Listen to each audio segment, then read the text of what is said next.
नमस्कार, आप देखना शुरू कर चुके हैं फर्स्ट लुक बिहार। मैं सेजल आपके साथ। लगातार बुखार के केसेस बढ़ते जा रहे हैं, जिसमें बुखार के केसेस नॉर्मल सीजनल है, कुछ डेंगू के हैं, कुछ कोरोना के भी हो सकते हैं, क्योंकि लोग आजकल मान के बैठ चुके हैं कि कोरोना आया था और चला गया, लेकिन अभी भी कोरोना कहीं ना कहीं मौजूद है हमारे बीच। तो इससे कितनी एहतियात बरतने की ज़रूरत है। और कोरोना के साथ साथ कुछ नए वेरिएंट भी वायरस के अभी आ गए हैं, जिनके बारे में WHO ने भी घोषणा किया है, जिनमें एक वायरस X जो बड़ी तेज़ी से बढ़ता जा रहा है। वायरस X के बारे में WHO ने ये भी कहा है कि उससे 5 करोड़ तक की लोगों की मौत हो सकती है। इन सभी वायरसों के बारे में चर्चा करने के लिए हमारे साथ डॉक्टर निश्चिंद्र किंजल जुड़े हैं, जो हमें कोरोना के साथ साथ और भी वेरिएंट्स जो अभी नए नए मार्केट में वायरस के आ रहे हैं उनके बारे में बताएंगे। पहले तो डॉक्टर, आपका बहुत बहुत स्वागत है फर्स्ट लुक की ओर से। हाँ, थैंक यू। तो सबसे पहले सवाल हमारा यही रहेगा कि कोरोना अब लोग बहुत हल्के में ले रहे हैं कि कोरोना अब चला गया, आया था एक समय के लिए, कुछ लोगों की मौत हुई, लेकिन अब कोरोना की स्थिति लोग मान रहे कि अब ना के बराबर है। तो उस पर आप बताएंगे कोरोना की स्थिति अभी कितनी खतरनाक है और कितनी घातक है, लोगों को अभी भी उससे कितना परहेज करना चाहिए, अपने इम्यूनिटी पर कितनी ध्यान देनी चाहिए, उस पर थोड़ा सा चर्चा करेंगे। सबसे पहली बात कि कोरोना वायरस कहीं गया नहीं है। कोरोना का ये वायरस जो होता है, इसके वेरिएंट्स आते हैं। वेरिएंट्स का मतलब हुआ कि वायरस में 2 पार्ट होता है। एक होता है उसका बाहरी आवरण और बीच का होता है उसका जो गुण होता है, जिसको DNA या RNA कहते हैं।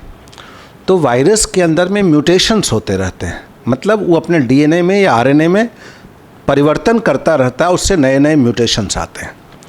तो जो वायरस जिसने पूरी दुनिया में तहलका मचाया था वो डेल्टा वायरस था, अल्फ़ा वायरस था। ओमिक्रॉन आपको याद होगा 2021 में आया था। वो जो ओमिक्रॉन था आज के तारीख में गो वेंट गॉन जा चुका है, लेकिन जाते जाते उसके जो नए वेरिएंट्स, उसके जो जीन्स में म्यूटेशंस लगातार होते गए। म्यूटेशंस के बाद आज के तारीख में वो नए अवतार में हमारे आपके सामने खड़ा है। इसी बीच जुलाई 2023 में डेनमार्क में एक नया वेरिएंट मिला, और ये वेरिएंट जुलाई 23 में मिला। इसका नाम रखा गया B.A.2.86। इसको पिरोला कहते हैं। पिरोला, PIROLA, पिरोला। जुलाई 23 में केस पहला मिला डेनमार्क में, और हमारे पास रिपोर्ट 6 सितंबर तक की है, ये इसी महीने 6 सितंबर तक। तब तक यह 11 देशों में इसके केसेस मिल चुके थे। तो बहुत से वैक्सीन होते हैं जो शरीर में ऐसी स्थिति करते हैं कि वायरस घुस नहीं सकता। तो ये नए वेरिएंट्स हैं, ये सब क्या करते हैं कि एंटीबॉडीज एस्केप, मतलब मान लीजिए कि मैंने वैक्सीन लिया हुआ है तो हमारे अंदर इम्यूनिटी बन गई। इम्यूनिटी क्या होता है? एक तरह की सेना होती है जो बाहरी आक्रमणकारी को पहचान कर उनसे लड़ने के लिए तैयार होती है। लेकिन एंटीबॉडी एस्केप का मतलब हमारे अंदर में ओमिक्रॉन वायरस के खिलाफ हमने वैक्सीन के माध्यम से सेना बना के रखा हुआ है। अब नया वायरस, जो नया अवतार घुस रहा है, उस अवतार को ये सेना पहचान ही नहीं पा रही, उसको दुश्मन नहीं मान रही है।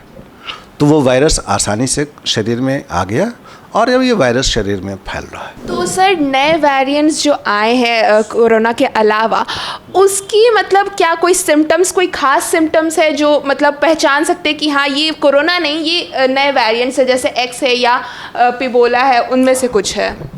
अब होता क्या है कि कोरोना तो है, पहली बात ये क्लियर रखें, कोरोना ही है, दूसरा कुछ नहीं है। कोरोना वायरस ही है, अभी वाला भी कोरोना वायरस ही है, उसके नए वेरिएंट हैं। उसको ऐसे समझिए कि पहले वाला वायरस को यदि 100 आदमी को एक्सपोज किया तो 15 आदमी को वायरस इन्फेक्शन हुआ। अभी वाले में 100 आदमी को एक्सपोज किया तो पता चला कि 80 लोगों में इन्फेक्शन हो गया। तो मतलब संक्रमण करने की क्षमता इसकी पहले वाले से ज़्यादा है। संक्रमण करने की क्षमता अधिक है, लेकिन सीरियस बीमारी करने की क्षमता इसमें कम है। पहले वाले में संक्रमण की क्षमता इससे कम थी, लेकिन सीरियस मैनिफेस्टेशन या सीरियस लक्षण आने के या हॉस्पिटलाइज होने के चांसेस ज़्यादा थे। ओके सर, तो मतलब इसमें कोई भी प्रिकॉशन किस तरह से ले सकते हैं कि मतलब ऑब्वियसली इन्फेक्शन कम पावर की है, लेकिन फिर भी प्रिकॉशन तो बेटर है ना, निश्चित रहने की ज़रूरत है, तो उस पर थोड़ी सी चर्चा। अभी क्या हो रखा है कि अभी नए वाले वेरिएंट्स हैं, इनमें बुखार कम लगता है। पहले बुखार ज़्यादा मरीजों में बुखार के मरीज का परसेंटेज ज़्यादा था, अभी वाले में बुखार उतना नहीं हो रहा। और निपा वायरस होके गया सिलीगुड़ी में, और सिलीगुड़ी में हुआ ही उसी समय केरल में आने शुरू हो गए। आज के तारीख में केरल में बहुत भयावह रूप धारण कर चुका है। पिछले 5 साल में 4 बार केरल में ये बीमारी आ चुकी, और अभी अगस्त से लेकर अभी तक मुश्किल से 2 महीना भी नहीं हुआ, करीबन 700 पॉजिटिव केसेस वहाँ आए हैं, डेथ भी हो चुकी है। केरल में बहुत से शहरों में लॉकडाउन भी लगाया गया है, और जो केसेस मिले हैं उन्हें बिल्कुल आइसोलेट किया गया है। केरल में ये मेडिकल इमरजेंसी का रूप धारण कर चुका है। सर, सिलीगुड़ी से केरल जाने का सफ़र था, बीच में भी कई राज्य हैं, तो अभी कितना खतरा है कि ये निपा वायरस पूरे भारत में फैल सकता है? देखिए, जो ये वायरस के बारे में बताया गया कि फ्रूट बैट, हमारे यहाँ क्या कंसर्न वो भी मैं बता देता हूँ। फ्रूट बैट मतलब ऐसा चमगादड़ जो फलों को खाता है। तो पाया गया क्या, जो केरल में खास करके जब स्टडी किया गया तो पाया गया कि ये चमगादड़ जैसे कोई फल खा लिया, जैसे सपोज करिए सेब है या अमरूद है, इस प्रकार का कोई फल खा लिया और उसका दांत उसमें लगा हुआ वो गिर गया, और वो फल किसी दूसरे आदमी ने खा लिया, तो उसमें वो कीटाणु निपा वायरस के हैं, और जिसने खाया उसको ये हो गया, उसको निपा वायरस का इन्फेक्शन हुआ। लेकिन पर्सनल लेवल पे कैसे कोई इंसान अपना प्रिकॉशन कर सकता है, उस पर थोड़ा बताइए। पर्सनल लेवल पर जैसे एक बहुत बेसिक चीज़ है कि जो हाइजीन है, हाइजीन का जो शिष्टाचार होता है, जैसे आप मान लीजिए कि कहा जाता है कि पर्सनल स्पेस हर व्यक्ति का होता है।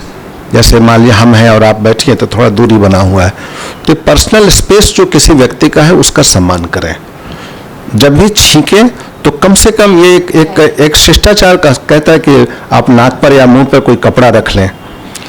तो और खास करके यदि बुखार हो जाए या सर्दी हो या लगता हो कि तबीयत नहीं अच्छी हो, वैसी स्थिति में बाहर नहीं निकलें, घर के अंदर रहें। जैसे कि पुराने वेरिएंट की वैक्सीन आ गई, तो नए वेरिएंट की भी तो वैक्सीन आ ही सकती है। तो जब तक, अब यही तो है कि जैसे पुराने वाले में जो वैक्सीन आई थी, आपको याद होगा वो कम समय में वैक्सीन बनाई गई थी और इमरजेंसी यूज के लिए उसको परमिशन मिला था।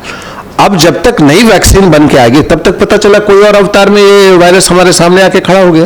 गाइडलाइंस के अलावा प्रिकॉशंस में जैसे हाइजीन के अलावा मतलब जैसे अपने रोज़मर्रा के खाने में या कुछ उस हिसाब का क्या इम्यूनिटी आप ऐड ऑन कर सकते हैं जिनसे थोड़ा बहुत प्रिवेंशन इन वायरसेस से मिल सके? एक कहा जाता है कि जिनमें इम्यूनिटी जिनकी खराब हो या जिनमें इम्यूनिटी कॉम्प्रोमाइज्ड हो या जिनके अंदर में प्रतिरोध क्षमता नॉर्मल नहीं है, जैसे पहला होता है बहुत छोटे बच्चे, सेकंड होता है माना गया है कि 65 साल की उम्र से ज़्यादा के लोग, और तीसरा माना जाता है जिनके पास डायबिटीज़ की बीमारी है, चौथा वे लोग जो किसी वजह से स्टेरॉयड ले रहे हैं, जैसे मान लीजिए कोई गठिए की बीमारी है या अस्थमा की बीमारी है या कुछ ऐसी दवा जिनसे हमारा इम्यूनिटी लो होता है, चाहे मान लीजिए किसी में कोई ऑर्गन ट्रांसप्लांट हो रखा है, तो ये सारे लोग काफ़ी एक्सपोज्ड होते हैं इन्फेक्शन के लिए, तो इनको बचना चाहिए।